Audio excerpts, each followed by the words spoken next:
高雄有民眾看到一台電動病機的輪椅，風改裝做電動的，在車路頂懸爬走，而且這速度是真緊，看起來真危險。病院表示，民眾把這病機照出去的輪椅塞去改裝使用是無允准的。警方嘛講，這款行為已經違法。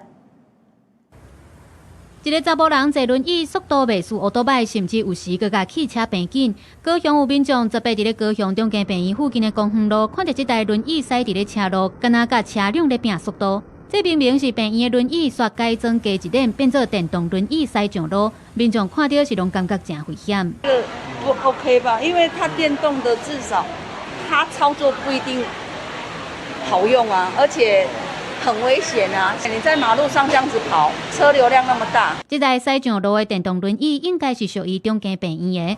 院方表示，病院提供的輪椅，民眾只要登記，唔免押金就會當借來使用。這個民眾無甲輪椅行倒轉來，佮家己改裝做電動的，佇咧病院外口爬走，實在無妥當。而且警方也講，這已經違法。